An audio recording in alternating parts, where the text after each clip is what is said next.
అందరికీ నమస్కారం. నేను మీ బడితల మారికుమార్, ఎంటీవీ న్యూస్. ఈరోజు నంద్యాలలో జరగబోయేటువంటి ఎంఆర్పిఎస్ నంద్యాల జిల్లా ముఖ్య కార్యవర్గ సమావేశానికి కారంచోడు ముద్దుబిడ్డ విద్యార్థి దశ నుంచి అంచెలంచెలుగా ఎదుగుతూ పద్మశ్రీ మందకృష్ణ మాదిగ గారి అడుగుజాడల్లో నడుస్తూ విద్యార్థి దశ నుండి జాతీయ అధ్యక్షునిగా ఎదిగినటువంటి డాక్టర్ మున్నంగి నారాజ్ మాదిగ గారు ఈరోజు మన మధ్యలో ఉన్నారు. ఇక్కడ జరిగేటువంటి కార్యవర్గ సమావేశం ఏమిటో అన్నగారిని అడిగి తెలుసుకుందాం. అన్న నమస్తే.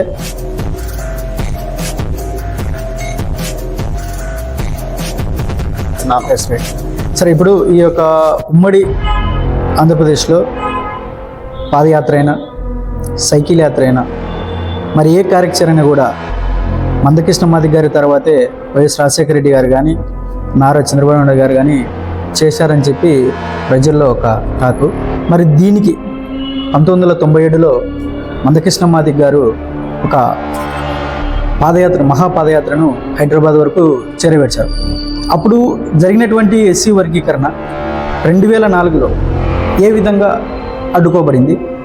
అడ్డుకోబడినందుకు మీకు ఈ యొక్క 30 సంవత్సరాల సుదీర్ఘ పోరాటం పడింది. అంటే ఈ యొక్క పోరాటానికి అడ్డులు ఆటంకాలు వర్గీకరణ జరగకుండా చేసినటువంటి యొక్క వ్యక్తులు ఏ విధంగా పన్నాహం పడారు, ఆ యొక్క పన్నాహాన్ని మీరు ఏ విధంగా చేయించుకొచ్చారో కొంచెం క్లుప్తంగా తెలియజేస్తారని కోరుకుంటున్నాను. ఓకే.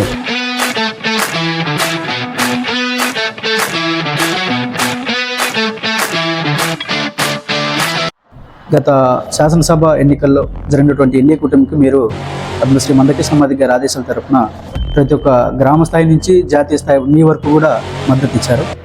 తర్వాత దాన్ని ఉద్దేశించి మాటిచ్చిన ప్రకారం నరేంద్ర మోడీ గారు మరియు ఇక్కడ ఉన్నటువంటి ఆంధ్రప్రదేశ్ ముఖ్యమంత్రులు నారా చంద్రబాబు నాయుడు గారు కానీ అక్కడ ఉన్నటువంటి రేవంత్ రెడ్డి గారు కానీ వర్గీకరణ చేశారు. ఇప్పుడు మీ యొక్క ఎంఎస్పీ పార్టీని అలానే కొనసాగిస్తారా?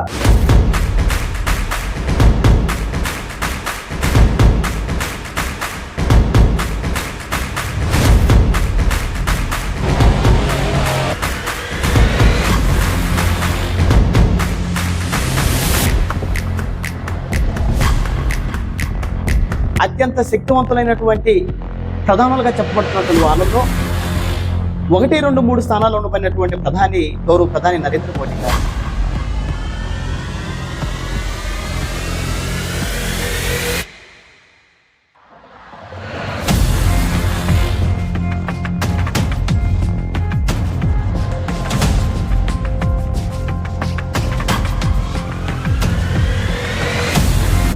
(1997) మాదిగల మహాపాదయాత్ర. Okay sir. నారావారిపల్లె నుండి చంద్రబాబు నాయుడు గారి వాళ్ళ అమ్మకు గౌరవ ముఖ్యమంత్రి వర్యులు నారా చంద్రబాబు నాయుడు గారి యొక్క తల్లిగారు అమ్మానమ్మ గారి యొక్క ఆశీస్సులు తీసుకొని మందకృష్ణ మాదిగ గారు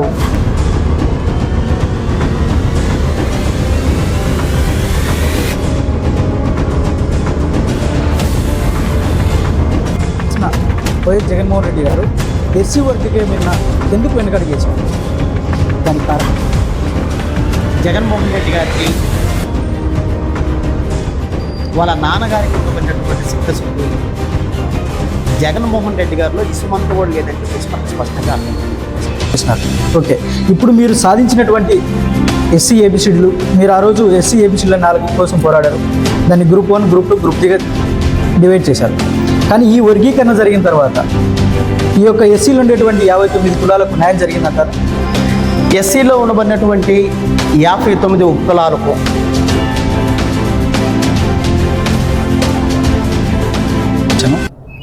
టీడీపీ, వైసీపీ, జనసేన మరియు సిపిఎం, సిపిఐ పార్టీలకు లేని సర్క్యులర్, అంటే ఏదైతే మీ సామాజిక వర్గానికి చెందినటువంటి ఆ యొక్క గ్రూపులలో కానీ బహిరంగ కానీ అంత డియర్గా మందకృష్ణ మాదిగ గారు పలానా టైంకి పలానా చాటికి వస్తున్నాడు, డాక్టర్ మున్నంగి నారాజ్ మాదిగ గారు పలానా టైంకి వస్తున్నాడు అని చెప్పి అంత డేర్గా సర్క్యులర్ ఏ రాజకీయ పార్టీ కానీ ఏ కుల పార్టీ కానీ ఇవ్వాలి సార్? మీరు ఎలా ఇస్తున్నారు అట్లా?